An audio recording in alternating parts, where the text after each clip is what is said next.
Welcome to CoreLogic's housing market update for May 2023.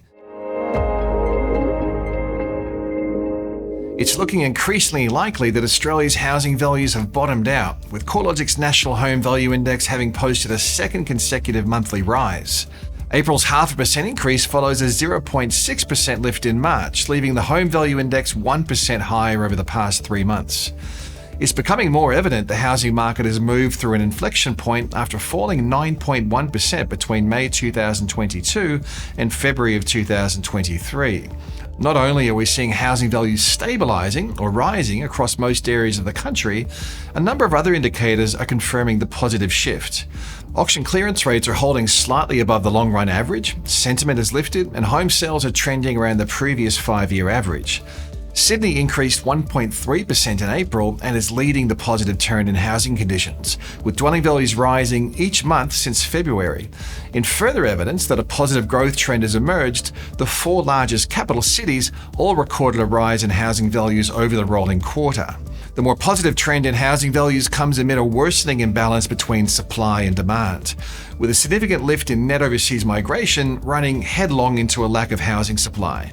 While overseas migration would normally have a more direct correlation with rental demand, with vacancy rates holding around 1% in most cities, it's reasonable to assume that more people are fast-tracking a purchasing decision simply because they can't find rental accommodation.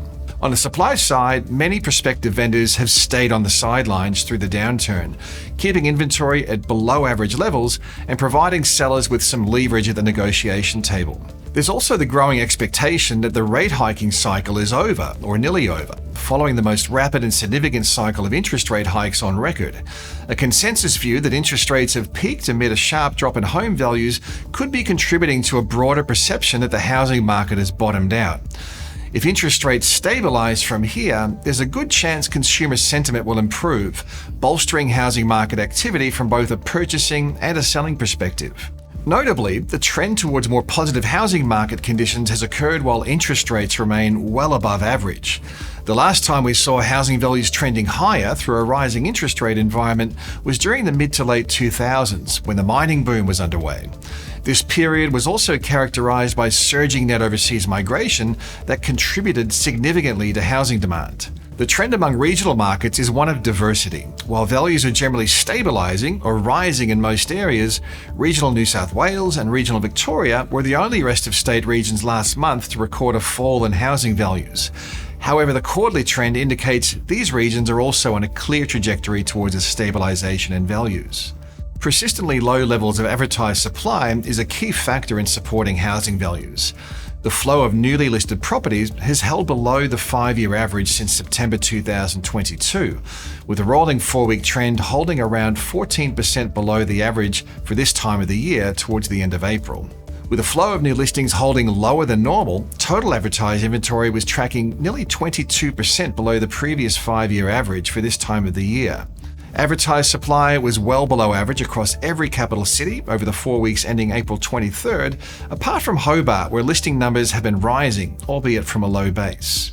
The flow of new listings is highly seasonal, typically trending lower through winter before rising into spring and early summer. At the moment, it looks like this seasonal trend is holding true, with the flow of new listings once again falling into winter. This will be an important trend to watch. As market conditions improve, we could see prospective vendors becoming more willing to test the market and beat the spring rush when competition among vendors is likely to be more apparent. While listings have trended lower, demand, based on the estimated number of home sales, looks to have stabilised. The rolling 6-month trend in capital city home sales is tracking about 28.6% below the recent high, but it's held firm through the year to date.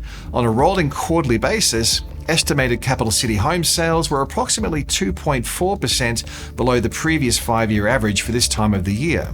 If we see a further lift in consumer sentiment, there is a good chance housing activity will trend higher. This has certainly been the case historically, where measures of consumer sentiment and the number of dwelling sales have shown a high correlation.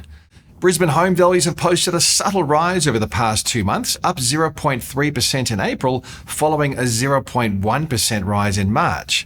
With values nudging higher over the past 2 months, the rolling quarterly rate of change moved back into positive territory for the first time since July last year.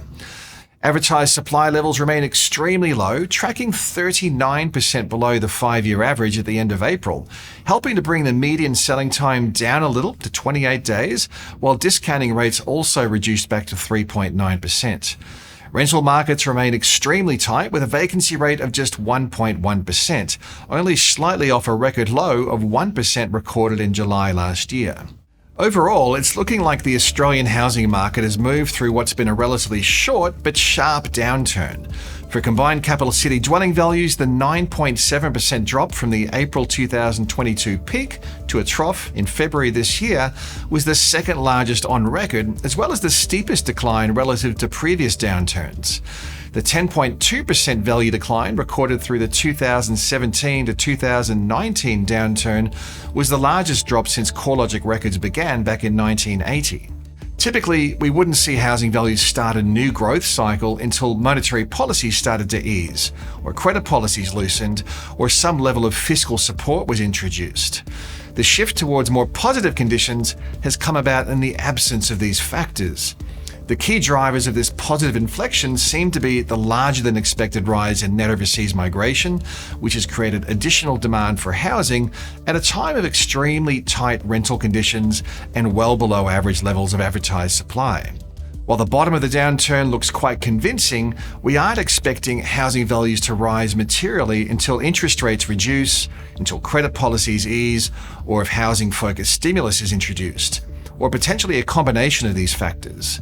This scenario, where interest rates fell and credit policy eased, was exactly what occurred around the middle of 2019, following the federal election and a drop in interest rates that was shortly followed by an easing in APRA's serviceability assessment rules. This saw housing values trend higher before being interrupted by the onset of the global pandemic. While the outlook for housing is looking more positive, it's important to acknowledge some of the headwinds that are likely to dampen any material momentum building in this upswing. While interest rates have either peaked or are close to peaking, the cost of debt remains 130 basis points above the pre-COVID decade average, against a backdrop of near record levels of household indebtedness.